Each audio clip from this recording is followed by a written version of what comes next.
"I am prettier than you," said she to he, under the apple tree. This is a true story, as recited by the Midrash, describing how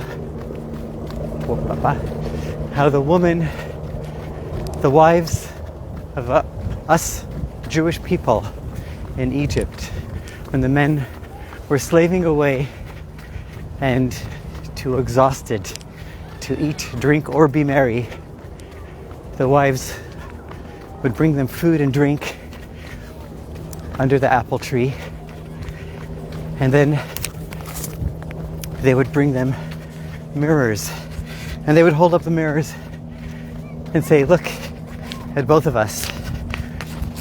I'm prettier than you."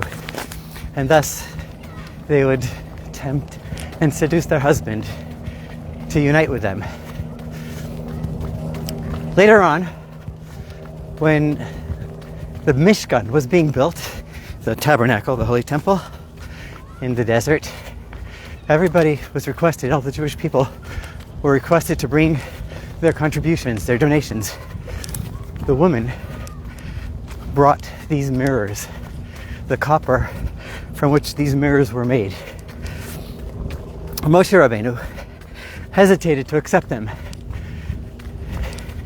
Moshe thought to himself, and perhaps voiced to God his hesitation. My gimbal is shaking a little bit. Don't know why.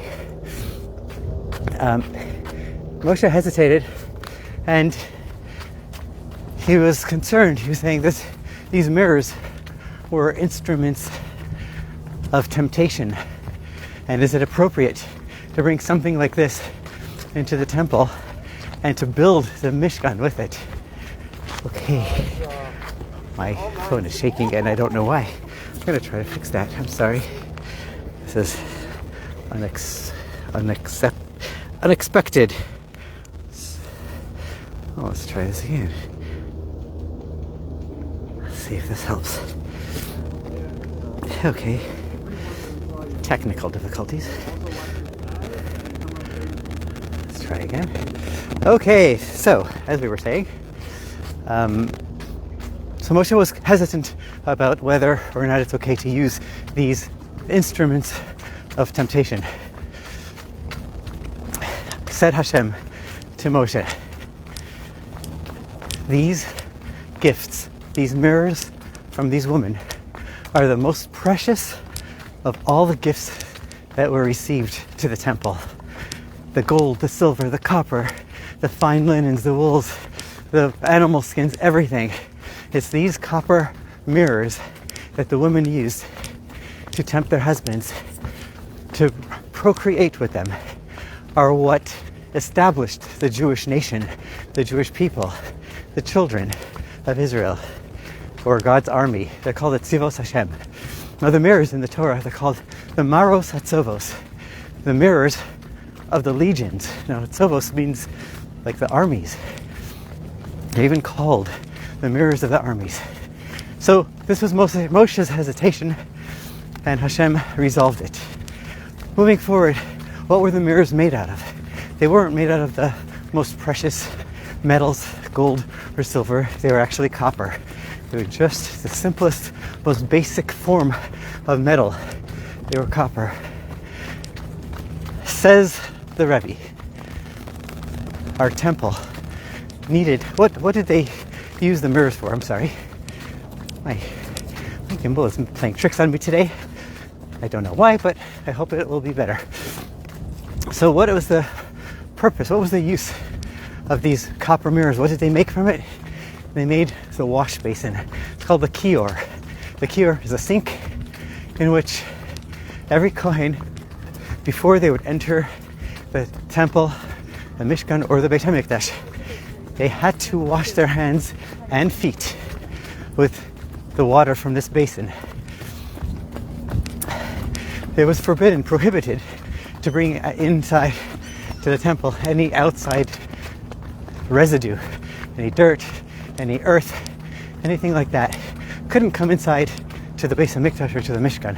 So they had to wash themselves clean. That's then. Says the Rebbe. Now, each and every one of us, we have our temple. Our inner temple is our heart, our body, and our soul, and the combination thereof. And we too elevate the world through our bodies, through our interaction with the world. Just like in the temple, they had services, they had sacrifices, they had offerings, they had various vessels to work with in the world and to make it a home for God, a godly home. So too we also have our internal vessel, internal temple today, which we need to elevate ourselves and the world around us. Says the Rebbe, just like then there was dirt that they needed to remove from themselves before they entered the temple, so too today we have our dirt that we need to remove from ourselves before we efficiently do our service and connect with God and connect the world with God. What instruments do we have today? Then they had their hands and the feet, in which they had to wash. Today, says the Rebbe, our perspective, our tools, our attitude, what we interact the world with the perspectives and the attitude with which we interact with the world. Those are our hands and our feet. Of course, it's our body too. But virtually speaking, spiritually speaking, it's how we approach the world and whether or not we're influenced by it, by the secular philosophies and ideologies and ideas of the world. Says the Rebbe, we need, in order to serve God appropriately and create our temple, we need to wash off the dirt. What does water do? We need to rinse off the dirt. Water, says the Rebbe, keeps the basic generic material fresh and clean and removes all the excess material. And in our situation now, it's the excess attitudes, the various influences that the secular world attempts to disengage us with our service of God. The Rebbe quotes the Rambam and saying that Maim, Me Hadat HaTor. The Rambam talks about the mikvah. He says the person needs to dunk, needs to dip, to immerse in the mikvah. The mikvah, and he calls it the Me Hadas HaTahor, the waters of knowledge that are pure, the pure waters of knowledge. The Rebbe says that this pure waters of knowledge also refers to and connects to another pasuk, another verse. Da es Elokei Avicha, know the God of your father. Know God. It's a mitzvah for us to know God and immerse ourselves in this knowledge, in these waters of knowledge of God. What is that? You guessed it. The Rebbe says these are the teachings of Chassidus. The teachings of Chassidus, says the Rebbe, are our water.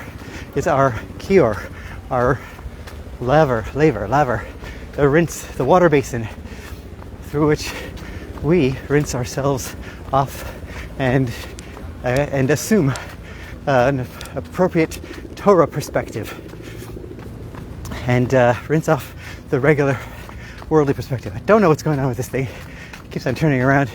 It's for those who are watching, it's an electronic selfie stick, and it has a mind of its own today. Sorry about that. So, moving on, says the Rebbe, when a person interacts with the world, they're like a wrestler, like two wrestlers. If one of them is dirty and dusty, the other one will inevitably become dirty and dusty. So our interactions with the world inevitably are going to soil us. So we need this rinsing. We need a strong rinsing, which is the teachings of Chassidus. Moving on, says the Rebbe, who made these mirrors? Who could transform the basic, even low-level material of copper to a high-level rinsing basin? And who has the intuition, the sensitivity, the knowledge and the superiority to be able to discern what it is that needs to remain in our homes and in our lives and in our attitudes versus what needs to go. And here's where the Rebbe in 1960, Tuf Shin Chaf, on Purim, he said it's specifically the woman. The Rebbe said that the men are more out there in the world, especially in those days, and their interaction with the world can interfere with their pure judgment, while the woman was the mainstay of the home. It's still shaking. The woman, the mainstay of the home, takes care of her children and the family and provides the... Oh man, my machine is playing tricks on me here again. But the woman is providing the direction and the compass, the direction where the home needs to go, and the matters of spirituality. And the Rebbe says that the women have an extra dose of faith, emunah, and trust in God that the men don't have. And it's the women, their heritage, their lineage from Sarah, Rivka, Rachel, and Leah that gives them the strength to know, to have the compass calibrated better than the men's. So much so that they're able to take a seemingly lowly base metal material, and with the passion and the enthusiasm and the love and the care that they have for God and for their mission, they're able to transform it into a shiny mirror that reflects the human being, taking something low-level metal and raising it up to reflect the highest creature on earth. That is us. That's the story for today. Sorry about the technicalities over here. Try to figure out what happened and prevent it from happening again. God bless you all.